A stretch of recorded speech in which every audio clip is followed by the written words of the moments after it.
amigos, e aí, tudo bem? Como vocês estão? Amigas, como vocês estão? Estão acompanhando as minhas aulas? Eu espero que esteja sendo palatável, que você possa estar gostando das minhas aulas, entendendo um pouco as escrituras, conferindo aquilo que eu estou falando. Muito obrigado a você que tem deixado comentário, principalmente a Priscila, toda vez que está aí comentando. Deixe seu comentário, clique o like. E aqui nos comentários eu vou deixar alguns endereços para você ter mais contato com o mundo teológico da Bíblia, compreensão da Bíblia, e também alguns cursos que podem acontecer no futuro, você poderá conhecer aqui. Bom, continue a insistir na sua participação, na divulgação. Realmente está difícil chegar aos 1.000 assinantes. São 1.000 assinantes, 4.000 horas para poder monetizar as nossas aulas e assim ter mais ânimo para divulgar e não cobrar, porque todas as aulas que estou aqui são aulas que são ministradas nos seminários e você paga uma mensalidade, né?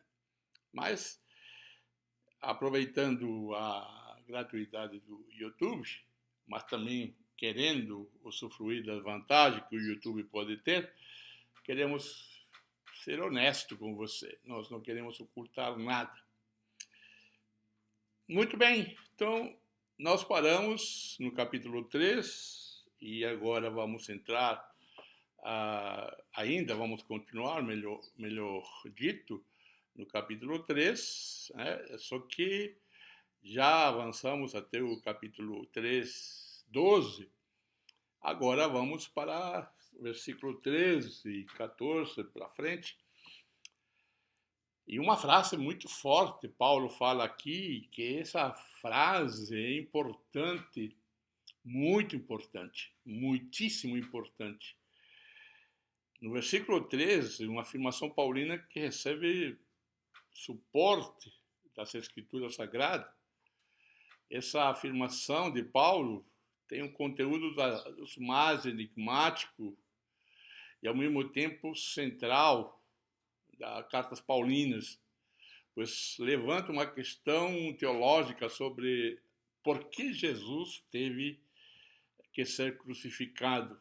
Já nos versículos anteriores, desde o versículo 4 do primeiro capítulo, temos falado sobre isso. O apóstolo Paulo afirma que Cristo resgatou da maldição da lei aqueles que creem em Jesus Cristo, aqueles que creem na sua morte, aqueles que creem no Evangelho. Resgatou é uma metáfora de comprar de volta alguém que estava numa escravidão. E ele diz que ele se tornou, Jesus, ele próprio se tornou maldição em favor de nós. Tá? Ou, como Paulo falaria no versículo 20, por mim, pelos nossos pecados. Então, tudo que Paulo está dizendo aqui é muito forte, porque ele fala de uma responsabilidade que Jesus assumiu que caberia a nós responder. Maldito, certo? Pecadores, tudo isso foi resgatado diante de Deus, nos dar a liberdade. Então você já não tem mais nenhuma maldição. Então maldição hereditária não existe biblicamente, porque este texto destrói essa doutrina que se fala muito de que você dá legalidade ao diabo. Não, você não dá legalidade ao diabo. O que acontece é a sua natureza pecaminosa que vai tender para fazer coisas erradas. Então não culpe ao diabo pelas suas falhas. As falhas são nossas. E por isso que João, lá no capítulo 2 de Gênesis, vai falar sobre a confissão de pecados. Tá bom? Então, Paulo, de qualquer forma, vai mostrar, citando essa escritura, lá Deuteronômio capítulo 21, 23, que associa a condição, então, de maldição como ser pendurado no madeiro. E este madeiro é uma referência a Cristo. E Paulo associa o forte conceito de maldição tanto às obras da lei quanto à crucificação de Jesus por ser pendurado. Então, se você junta este texto de capítulo 3:13 e 3:10, vai dar, então, um contraste entre a maldição que Jesus recebe com a bênção prometida por Abraão, ou prometida a Abraão. Então, Jesus está nos dois lados. No âmbito de Jesus está sendo amaldiçoado em favor de nós, ou quantos estão nele, e abençoados em Abraão, porque ele nos resgatou pela sua graça, e Abraão foi abençoado, e ele é o nosso pai. E somos, então, uma geração nova, uma nova comunidade, como já falamos, uma nova humanidade. A partir do versículo 15 a 18, Paulo fala sobre a promessa, 15 a 18. Tá? Irmãos, como homem falo, colocando-se como um judeu, se a aliança do homem for confirmada, ninguém anula nem acrescenta. Ora, as promessas foram feitas a Abraão e a sua descendência. Não diz e as descendências, como falando de muitas, mas como diz de uma só. E a tua descendência, que é Cristo. É maravilhoso isso aí. Lamentavelmente, quando pregamos, falta de tempo, passamos por cima de tantos versículos que nos levariam a compreender melhor a obra de Cristo. É isso que nós precisamos pregar mais. Saber de que essa obra de Cristo é muito completa. Então, por causa de circunstâncias e às vezes valores pessoais, gostos pessoais, nós nos dedicamos a lançar uma apologia contra isso, contra aquilo. Eu não digo que está errado ou certo, é uma questão de gosto, de valor do pregador, do pastor que quer cuidar do seu rebanho. Mas este texto nos mostra onde nós estamos, ou de onde nós estamos atrelados. Quem é o nosso cabeça, quem está sobre todos nós. Então, Paulo ainda no versículo 17 diz: digo isto, que tendo sido a aliança anteriormente confirmada por Deus em Cristo, a lei que veio 430 anos depois não invalida de forma a abolida a promessa. Então, a promessa que foi feita a Abraão não foi abolida pela lei, mas a lei foi abolida pela morte de Cristo, as maldições, as exigências. Eu chamo de uma hermenêutica seletiva. Muitas vezes nós pegamos versículos bíblicos do Antigo Testamento, especialmente da lei, para aplicar em determinadas situações ou contra determinadas opções de vida. Mas esquecemos de que essa lei já foi cumprida e que na nova vida, na nova aliança, claro que há um estilo de vida, e o estilo de vida não é segundo a lei, é segundo o modelo Jesus. Ele é o nosso guia, o nosso modelo. Então eu não posso estar perpetuando um costume, uma prática de muitos séculos passados, sem passar primeiro pela pessoa de Jesus. Então, versículo 15 a 18 mostra a prioridade da promessa. Paulo aproveita o assunto de Abraão, e então passa a falar da relação entre promessa e testamento. Este último termo, testamento, é traduzido por aliança, ou por similares, algumas traduções, pacto, acordo, contrato. Então, a ideia de aliança, neste caso, se traduz de de uma maneira que mostra que há um acordo entre essa promessa que não foi invalidada pela lei e esse acordo foi assinado na morte de Cristo.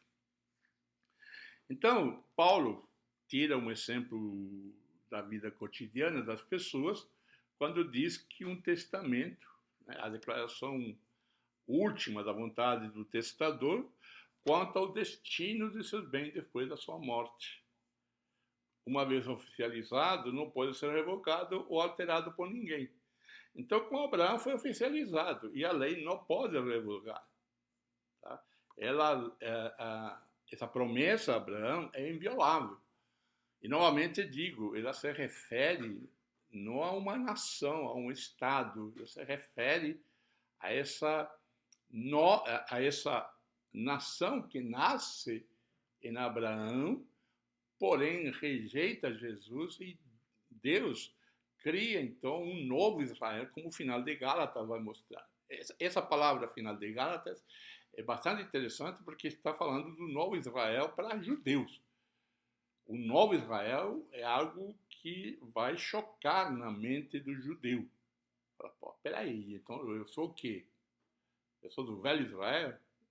Possivelmente Paulo falaria ou daria uma resposta afirmativa, mas que o novo Israel somos nós hoje, chamado igreja. Então Paulo se volta para as promessas feitas a Abraão no versículo 16, tá? Que vai avançando, então, seguindo e confirmando esta promessa que foram ditas e repetidas lá em Gênesis 12, capítulo 12, capítulo 13, 17, 24. Então é uma promessa repetida N vezes, tá? Que é uma bênção que será dada a ele, Abraão, e a sua descendência.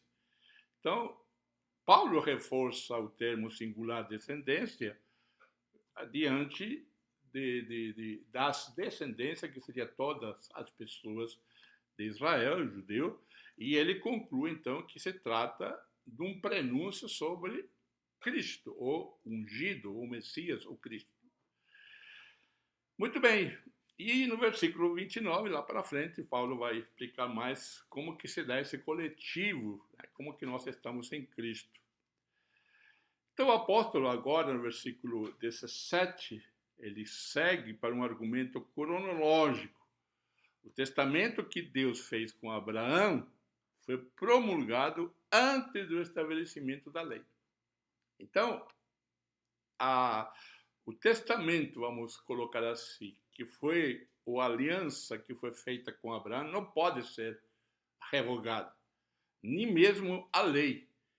Então, nós vivemos, e eu sempre digo, nós não vivemos no tempo da lei, nem no tempo da graça só. Nós vivemos sempre, desde o Gênesis até o final da história do mundo, se o mundo acabar, eu creio que não vai acabar, nós vivemos dentro dessa história da salvação, vou chamar assim, como sendo então um tempo da graça. Não há tempo da lei, nem tempo da graça. Por isso que Paulo chama muitas vezes obras da lei. Então nós sempre estaremos, estivemos e vamos estar no tempo da graça. Quando as pessoas tomam o Apocalipse, fazem aquelas divisões, tá? Então faz uma série que eu chamo de escatologia ficção, para acomodar a um tempo sem graça, ou sem o Espírito Santo, ou sem a igreja, enfim. E eu penso diferente. Você pode pensar, tem todo o direito. O tempo da graça começou desde o dia que Adão esteve, ou foi criado, ou foi colocado ali como modelo para nós. Desde aquele tempo nós vivemos o tempo da graça. Agora esse contrato se torna visível, esse tempo da graça, em um contrato com Abraão, simplesmente para dizer a escolha de alguém, de uma testemunha da glória de Deus. Muito bem, assim para Paulo, uma vez que a promessa veio antes da lei, por uma iniciativa divina de forma unilateral. Ela foi respondida por Abraão pela fé. Não há como associar a herança desta promessa através da lei, que veio muito depois, ao mesmo tempo. Então, Paulo conclui que foi através da promessa que Deus concedeu graça a Abraão. Para Paulo, na equação da promessa, fé, herança, Cristo, não cabe a lei. Então, essa equação, né? Promessa de Deus, Abraão, a fé, a herança, aqui é Cristo, não há necessidade da lei para justificar-nos diante de Deus. Justificação, não esqueça nunca esta frase. Quando você pensar, eu sou justificado, pense da seguinte maneira: justificar é Deus declarando, dizendo: Miguel, está tudo errado o que está fazendo, mas ele é justo, ou melhor, eu declaro ele justo. Mas por que o Deus, Elohim, Javé, Jeová, tantos nomes que se dá, El Shaddai, por que ele declara isso? Não é por causa que eu fiz ou porque eu deixei de fazer. É por causa que eu creio de que o caminho para Deus, o acesso a Deus, o meu relacionamento com Deus, passa pela cruz de Cristo. Então, isto que não se prega hoje, lamentavelmente. E no versículo 19 e 20, vem então, já que se fala da promessa, agora versículos 19 a 20 e 20 fala sobre a lei. A pergunta é, então, para que a lei? Se ela veio depois, por causa das transgressões, até que viesse aquela descendência a quem tinha sido feita a promessa. E a lei foi promulgada por anjos pela mão de um mediador, mas não existe mediador quando se trata de um só Deus, e Deus é um só. Então, veja bem, a pergunta que Paulo faz, ele logicamente responde: por que a lei? Então, para que serve a lei? Exatamente para dizer: olha, você é transgressor, você é pecador, você quebra as leis, você faz isso. Se você observar as leis, tanto, vamos pensar assim, se a lei estivesse válida, vamos colocar, talvez você pode dizer: olha, então eu cumpro, esta não cumpro, esta faço, esta eu não faço. Enfim, dificilmente, é impossível, melhor dizendo, que você vai cumprir. Por quê? Porque a lei é completa. Ela trata todas as áreas. O desejo do homem, ou como a mulher deve se comportar, o que a mulher deve fazer, o que o homem deve fazer. Então, se você for olhar, é impossível alguém vivenciar isso. É impossível. Então, é como se Deus te deu uma tarefa impossível, sabendo que depois ele daria a saída. E é isso que eu entendo de graça. Deus me dá uma impossibilidade, me manda, como eu digo, me joga, eu disse, jogue-se aqui deste precipício de 300 metros de altura, aí, sem paraquedas. E aí? Você se jogaria? Aí você se joga, só que na metade do caminho alguém chega e coloca um paraquedas. Um exemplo assim bem simplório, mas essa é a realidade. Isso é fé. É acreditar naquilo que você não vê. Então você não vê, né, o paraquedas, mas você crê que Deus vai providenciar. É isso que Deus fez com relação ao sacrifício de Isaac. Não via o cordeiro, não via nada, mas ele acreditava que Deus podia até ressuscitar depois. Então, queridos, eu vou insistir muito sobre isso, porque é muito importante no século XXI pensar.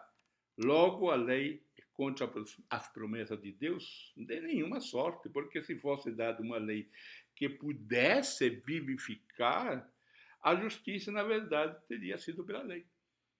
Então, a lei não te consegue vivificar. Isto é, você não consegue ter vida seguindo regras e regras e regras. Não faça isso, não faça aquilo. Você não consegue. E eu digo por experiência pessoal. E aqui foi uma experiência pessoal. Se tinha uma pessoa legalista, era eu. Eu era extremamente legalista. Minha esposa, no início do casamento, sofreu muito. Porque eu era um indivíduo, um pastor, um cristão legalista. Mas o estudo da palavra, a leitura, a compreensão desta graça me libertou. Isso que eu quero com você. Seja livre em Cristo Jesus, por causa da promessa. A liberdade da fé em Jesus é num mundo cheio de regras religiosas, está aqui, nesta aliança, nesta promessa, neste modelo de fé de Abraão e na nossa fé no plano de Deus. Que Deus te abençoe. Nos encontramos, então, no próximo vídeo e eu espero que você tenha essa oportunidade de divulgar este vídeo e a minha intenção é que as pessoas sejam abençoadas por Deus. Um grande abraço e nos encontramos no nosso próximo encontro com Gálatas, terminando praticamente o capítulo 3, talvez entrando no capítulo 4, né?